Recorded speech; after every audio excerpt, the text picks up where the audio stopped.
தொழில் பண்ணுறேன்னு சொல்லிட்டு அப்பா கிட்ட காசை வாங்கி தொழிலில் நஷ்டம் பண்ணி மானம் போனது, இந்த மாதிரியான பல விஷயங்கள் அடி வாங்கியிருப்பீங்க. குறிப்பாக அதுலேயும் 2019, 20, 21 மகர ராசி நேயர்களினுடைய வாழ்வின் வெரி வெரி வெரி பேக்கப்பான பீரியட்.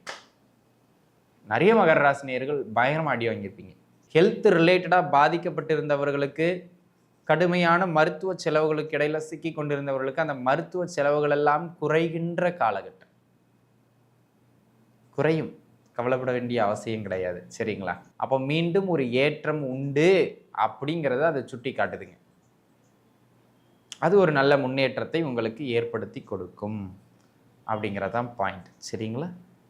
அதனை அடுத்த அமைப்பாக ஓம் நம சிவாய. தென்னாடுடைய சிவனே போற்றி, எந்நாட்டவர்க்கும் இறைவா போற்றி. எம் தொலைக்காட்சி நேயர்கள் அனைவருக்கும் ஜோதிடர் யோகி ஜெயப்பிரகாஷின் அன்பான வணக்கங்கள். அன்பு நேயர்களே, இந்த பதிவுதனில் நம்ம என்ன பார்க்க இருக்கோம் அப்படின்னு கேட்டுக்கிட்டிங்கன்னா, ஒரு மிக நீண்ட காலத்திற்கான பலாபலன்கள், அதாவது அடுத்த 2.25 ஆண்டுகளுக்கான பலாபலன்களை தான் பார்க்க இருக்கின்றோம் சனியினுடைய பெயர்ச்சியின் மூலமாக. ஆமாங்க, சனி பகவான் ஒவ்வொரு ராசியிலும் ஒரு நீண்ட காலம் கோச்சார கிரகங்களில் பெயர்ச்சிகளில் மிக முக்கியமான பெயர்ச்சி அப்படிங்கிறது சனி பெயர்ச்சி தான் அப்படிங்கிறது உங்கள் அனைவருக்குமே தெரிஞ்சது. ஏன்னா சனி என்றாலே அண்ட சராசரமும் நடுங்கும். சனி வந்துட்டா இப்படியெல்லாம் நம்மளை செய்து விடுவாரா, அப்படியெல்லாம் செய்து விடுவாரான்னு ஒரு மக்களுக்கு ஒரு பொதுவான போக்கு உண்டு. நீங்கள் நன்றாக புரிந்து கொள்ள வேண்டியது எனது அருமை நண்பர்களே, கோச்சாரம் என்பது 10% மேலாக பலம் கிடையாது. அது எந்த சனியின் பெயர்வானாலும் சரி, அவர் நல்லபடியாக வந்தாலும் சரி, எப்படி வந்தாலும் சரி. அதனால் உங்கள் சுய ஜாதகம் தான் ரொம்ப முக்கியமானது. சரிங்களா? நம்ம சொல்லப்படுகின்றது இது அனைத்துமே ஒரு பொதுவான பலன்கள். 10% இதற்கு பலம் உண்டு அப்படிங்கிற புரிதல், முழுமையான பலன்கள் உங்கள் சுய ஜாதகத்தை வச்சு தான். சரிங்களா? சரி, இப்பேற்பட்ட இந்த சனியினுடைய பெயர்ச்சி எப்பொழுது நடக்கின்றது என்றால், இங்கே திருக்கணிதம் வாக்கியம்னு 2 பஞ்சாயத்து உண்டுங்க. உங்களுக்கு அந்த பிரச்சனை தேவையில்லை. நம்ம பார்க்குறது திருக்கணித முறையின்படி. திருக்கணித முறையின் அடிப்படையில் வருகின்ற 2025 மார்ச் மாதம் 29ஆம் நாளன்று கும்ப ராசியிலிருந்து சனி பகவான் மீன ராசி பூரட்டாதி நட்சத்திரம் 4ஆம் பாதத்திற்கு பெயர்வு பெறுகின்றார். 2027 மத்தியம காலம் வரையிலும் சனி பகவான் அங்குதான் நிலை பெற இருக்கின்றார். ஆக அடுத்த 2.25 ஆண்டுகளுக்கு இந்த சனியினுடைய பெயர்வு எப்படி இருக்கும் அப்படிங்கிறது தான் இந்த பதிவில் நம்ம விரிவாக பார்க்க இருக்கோம். உங்களுடைய ஜென்ம ராசிக்கு எங்கெல்லாம் சிறப்பு, எங்கெல்லாம் கவனமாக இருக்கணும், என்ன மாதிரியான பரிகாரங்களை செய்யலாம் அப்படிங்கிறத தொடர்ந்து விரிவாக பார்க்கலாம். வாருங்கள். மகர ராசி நேயர்களை பொறுத்த மட்டிலும், எனது அருமை மகர ராசி நேயர்களே, இந்த சனிப்பெயர்ச்சி யாருக்கு எப்படியோ எனக்கு தெரியாது. ஆனால் மகர ராசி நேயர்கள் இதனை உற்று நோக்கி கொண்டிருப்பீர்கள் அப்படிங்கிறது எனக்கு நம்பிக்கை உண்டு. ஏன் அப்படின்னு கேட்டிங்கன்னா, இந்த சனியினுடைய கடந்த 2 பெயர்வுகளில் அதிகமாக பாதிக்கப்பட்டிருக்கின்ற ஒரு ராசி அப்படின்னு சொன்னால் நீங்கள் தான். ஏன்னா 7.5 சனி அமைப்புகளுக்குள்ள கடந்த 7.5 வருடமாக நீங்கள் இருக்கிறீர்கள். 7 வருஷம் கம்ப்ளீட் ஆயிடுச்சு. 8வது வருஷத்தில் நகர்ந்துக்கிட்டு இருக்கீங்க. இந்த அமைப்புகளில் பார்த்துக்கிட்டீங்க அப்படின்னா அன்பு நண்பர்களே, விரயச்சனியாக இருந்து, ஜென்மச்சனியாக இருந்து, தற்பொழுது பாத சனி அமைப்புகளில் இருந்து கொண்டிருந்து பலவிதமான தொந்தரவுகளை தொழில் பொருளாதாரத்தில் ஆரம்பித்து குடும்பத்துக்குள்ளே கொண்டு வந்து ஆரோக்கியம் வரைக்கும் அப்படி அடித்து துவச்சிருப்பார். இப்போ உங்களுக்கு ஒரு நல்ல விஷயம் என்ன அப்படின்னு கேட்டிங்கன்னா, எப்பொழுதுமே ஒரு 7.5 சனியும் ஒரு அட்டம சனியும் அந்த 30 வருஷம் சர்க்கிளில் கிராஸ் ஆயிடுச்சு, நிறைவு பெற்றுச்சு அப்படின்னு சொன்னால் நம்முடைய தீய கர்மாக்களின் ஒரு பகுதியாக அவர் கொஞ்சம் கரைச்சிட்டார், ஒரு குறிப்பிட்ட சதமானம் கரைச்சிட்டார் அப்படிங்கிறது ஒரு அமைப்பு. அந்த விதத்தில் உங்களுடைய கர்மா கழிந்து ஒரு புத்துணர்வு பெறுகின்ற, ஒரு புத்துயிர் பெறுகின்ற ஒரு காலகட்டம் அப்படின்னு கூட நீங்கள் எடுத்துக்கலாம். என்னடா இவ்வளோ பில்டப்பா அப்படின்னு கேட்டிங்கன்னா, ஆமாங்க, 7.5 சனி முடிகின்றது அப்படிங்கிற ஒரு அமைப்பு நம்மளுடைய கர்மாக்களை ஆல்மோஸ்ட் கொஞ்சம் அழிச்சு கொண்டு வருகின்ற ஒரு நல்ல அமைப்பு. அதில் எந்த விதமான மாற்று கருத்தும் கிடையாது. சரிங்களா? அதே போல் அன்பு நண்பர்களே, இந்த காலகட்டத்தை பொறுத்த மட்டிலும் 3ஆம் இடத்திற்குள்ளாக சனி செல்லுகின்றார்.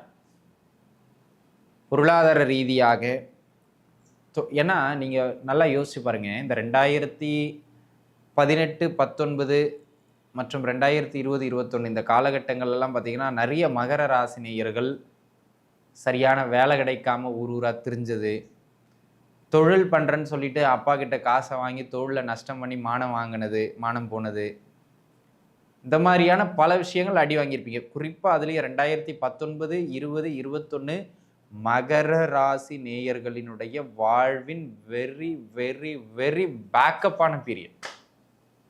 நிறைய மகர ராசி நேயர்கள் பயங்கரமாக அடி வாங்கியிருப்பீங்க.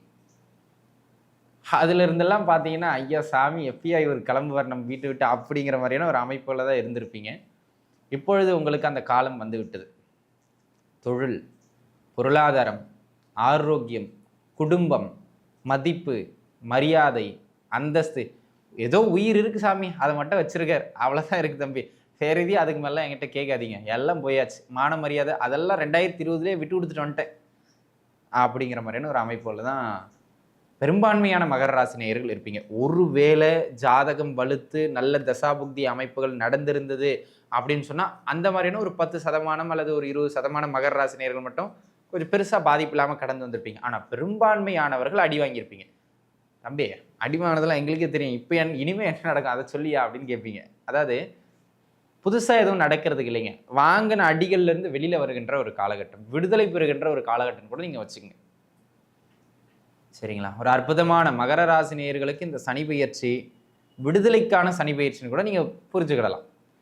ஃபஸ்ட்டு பாயிண்ட், சரியான வேலை இல்லாத நண்பர்களுக்கு வேலை கிடைக்கும், முயற்சிங்க. 2வது பாயிண்ட், உத்தியோகத்தில் இருக்கின்ற மிக கடுமையான அழுத்தங்கள் குறையும். உத்தியோகத்தில் ஒரு அளவுக்கு நல்ல மாற்றங்கள் கிடைக்கக்கூடிய ஒரு அற்புதமான காலகட்டம். தொழில் செய்து கொண்டு தொழில் சாம்ராஜ்யங்கள் சரிந்து காணாமல் போனவர்கள் கூட மீண்டும் இப்போ தான் அப்படியே இந்த எப்படின்னா மரம் வந்து வெயில் காலத்தில் பட்டு போய் மழை பெஞ்ச உடனே அப்படியே துளிர்க்கும் பாருங்க, அந்த மாதிரி மீண்டும் தொழில் துளிர்க்கக்கூடிய ஒரு காலகட்டம், தொழில் துளிர்விடும் காலகட்டம் நீங்கள் எடுத்துக்கிடலாம். அப்படியே மீண்டும் அப்படியே ஒரு லைட்டாக க்ரோத் ஆக ஆரம்பிப்பீங்க. ஆக அந்த வளர்ச்சியினுடைய ஆரம்பம் தற்பொழுது நடக்கும். அதனை அடுத்த அமைப்பாக அன்பு நண்பர்களே, இந்த காலகட்டம் பொருளாதார ரீதியாக சந்தித்து கொண்டு வந்திருந்த மிகப்பெரிய கடுமையான சரிவுகளிலிருந்து உங்களை மீட்டு வெளியே கொண்டு வருகின்ற காலகட்டமாக அமைகின்றது. கடன் தொந்தரவு குறைவதாக இருக்கலாம், ஏற்பட்டிருந்த பொருளாதார நெருக்கடிகளால் ஏற்பட்டிருந்த அவமான அமைப்புகளாக இருக்கலாம், எல்லாம் குறையும். இவற்றையெல்லாம் தாண்டி ஓரளவுக்கு சுமூகமான முறையில் பரவாயில்லை என்று சொல்லக்கூடிய அளவுக்கு நல்ல நகர்வினை ஏற்படுத்தக்கூடியது மாதிரியான ஒரு நல்ல காலகட்டமாக இந்த காலகட்டம் அமைய பெறுகின்றது அப்படிங்கிறத அன்பர்கள் புரிஞ்சுக்கிடணும். சரிங்களா? அந்த விதத்தில் இது ஒரு நல்ல ஏற்றத்திற்கான காலகட்டம் அப்படிங்கிறத நீங்கள் புரிஞ்சுக்கிடுங்க. அதனை அடுத்ததாக திருமணமே நடக்கலைங்க, ரொம்ப சிரமப்பட்டுக்கிட்டு இருந்தேன் அப்படி இப்படிங்கிறவங்களுக்கு கூட கல்யாணம்லாம் முடிஞ்சிருங்க, ஒன்றும் பயப்பட வேண்டிய அவசியம் கிடையாது. சரிங்களா? ஓரளவுக்கு கல்யாண அமைப்புகள்லாம் கைகூடி வந்துடும். அதனை அடுத்த அமைப்பாக புத்திரபாகியம் இல்லாமல் தாமதப்பட்டு கொண்டிருப்பவர்களுக்கு புத்திரபாகியத்திற்கான அமைப்புகளும் கைகூடி வந்துடும். பயப்பட வேண்டிய அவசியம் இல்லை. மிக கடுமையான கடன் தொந்தரவுகளில் நெருக்கடியில் சந்திச்சுக்கிட்டு இருக்கவங்களுக்கு அந்த கடன் தொந்தரவுகள் படிப்படியாக குறைந்து விடும். ஒருவேளை ஜாதகம் வலுவார்ந்த கடன் அடையவே கூட செஞ்சிடலாம். ஹெல்த் ரிலேட்டடாக பாதிக்கப்பட்டிருந்தவர்களுக்கு கடுமையான மருத்துவ செலவுகளுக்கு இடையில சிக்கி கொண்டிருந்தவர்களுக்கு அந்த மருத்துவ செலவுகள் எல்லாம் குறைகின்ற காலகட்டம், குறையும், கவலைப்பட வேண்டிய அவசியம் கிடையாது. சரிங்களா? அதனால் அதை கொஞ்சம் பார்த்து நகரணும். நீண்ட நாளாக இந்த சொத்தை விற்க முடியல, இந்த வீட்டை விற்க முடியல, இந்த இடத்த விற்க முடியல, ஆனால் இதை விற்றனா என் பிள்ளைக்கு கல்யாணம் பண்ணிடுவேன், இதை விற்றனா நான் அங்கே போய் செட்டில் ஆயிடுவேன், இதை விற்றனா நான் தொழில் ஆரம்பிச்சிருவேன், இதை விற்றனா நான் வீடு கட்டிடுவேன், இதை விற்றனா கடன் அடைச்சிருவேன், ஏதோ ஒரு கமிட்மெண்ட்டை வச்சுருப்பீங்க. ஆனால் வண்டி அந்த சொத்து விற்றுருக்காது. வண்டி அப்படியே எவ்வளோ தூரம் நகர்ந்து வந்திருந்தாலும் சொத்து விற்க முடிஞ்சிருக்காது. அந்த மாதிரியான ஆட்கள் இப்போ முயற்சிங்க, சொத்துக்களை விற்பதற்கான அமைப்புகள் தற்பொழுது கைகூடி வருகின்ற ஆகச்சிறந்த காலகட்டம் இது. தாராளமாக நீங்கள் முயற்சிக்கலாம் சொத்துக்களை விற்கிறதுக்கு. இது ஒரு நல்ல ஏற்றம் மிகுந்த அமைப்பாக அமையப்பெறுகின்றது.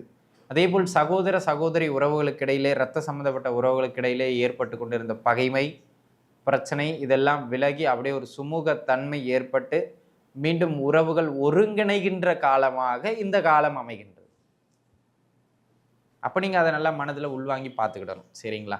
அப்போ மீண்டும் ஒரு ஏற்றம் உண்டு அப்படிங்கிறத அதை சுட்டி காட்டுதுங்க. அது ஒரு நல்ல முன்னேற்றத்தை உங்களுக்கு ஏற்படுத்தி கொடுக்கும் அப்படிங்கிறதான் பாயிண்ட். சரிங்களா? அதனை அடுத்த அமைப்பாக அன்பு நண்பர்களே, அதனை அடுத்த அமைப்பாக பொருளாதாரம் ஒரு பக்கம் பார்த்துட்டோம், ஆரோக்கியம் ஒரு பக்கம் பார்த்துட்டோம், உறவுகள் ஒரு பக்கம் பார்த்துட்டோம், திருமண அமைப்புகள், இது எல்லாத்தையும் தாண்டி தொழில் அமைப்புகளில், வெளி வட்டாரங்களில், மதிப்பு மரியாதைகளில் இருந்து வந்த குறைகள் நிறைகள் அனைத்தும் நிறையாகும். உங்கள் மீது போடப்பட்ட பழிகள், தேவையில்லாத வீண் சுமைகள், இது எல்லாவற்றிலிருந்தும் வெளியில் வருவீங்க. அல்லது ஒரு மனதைரியம் பெற்று புத்துணர்ச்சி பெற்று நீங்களே உடச்சிருவீங்க. அதை அந்த மாதிரியான ஒரு காலகட்டம். ஆக மொத்தத்தில் எல்லாவற்றிலிருந்துமே ஒரு ரிலீஸுங்க. சரிங்க, எங்கேயாவது கவனமாக இருக்கணும்னு இடம் இருக்குன்னா 2 இடம் தாங்க. சனி வெளியில் போனாலும் அடுத்த 1.5 வருஷத்துக்கு பார்த்தீங்கன்னா ராகு கேதுக்கள் உள்ளே வந்துடுவாங்க 2ஆம் இடத்துக்கு. இது என்ன பண்ணும் அப்படின்னு கேட்டிங்கன்னா, தேவையில்லாத வீண் பேச்சுவார்த்தைகளால், பில்டப்பான பேச்சுவார்த்தைகளால் குடும்பத்துக்கு இடையில குழப்பத்தை உண்டு பண்ணிக்கிடுவார். அப்போ அந்த கணவன் மனைவிக்கு இடையில போய்கிட்டு இருந்த பிரச்சனை அப்படியே நீடிச்சு போகும். அதனால் அன்பு நண்பர்கள், பேச்சுவார்த்தையில் நிதானம். யார்கிட்டையும் பணம் கொடுக்கல் வாங்கல் செய்கிறீங்கன்னா கொடுக்கல் வாங்கல்களில் நிதானம். இது 2 பார்த்துக்கிட்டிங்கன்னா போதும். வேற எந்த அமைப்புலையும் பெரிதாக பயப்படணுங்கிற அவசியம் கிடையாது. சரிங்களா? ஆக அன்பு நண்பர்களே, மகர ராசி நேயர்களுக்கு இனிமேல் அனைத்திலும் ஒரு நல்ல பரவாயில்லை என்று சொல்லக்கூடிய அளவுக்கு ஏற்றங்களை பெற்று தருகின்ற ஒரு மகா சனி பெயர்ச்சியாக இந்த பெயர்ச்சி அமைகின்றது. நன்றாகவே இருப்பீர்கள். உங்களுடைய குலதெய்வத்தை மனதார வழிபாடு செய்யுங்கள். நல்ல ஏற்றம் உண்டு. வாழ்க வளமுடன். நன்றி.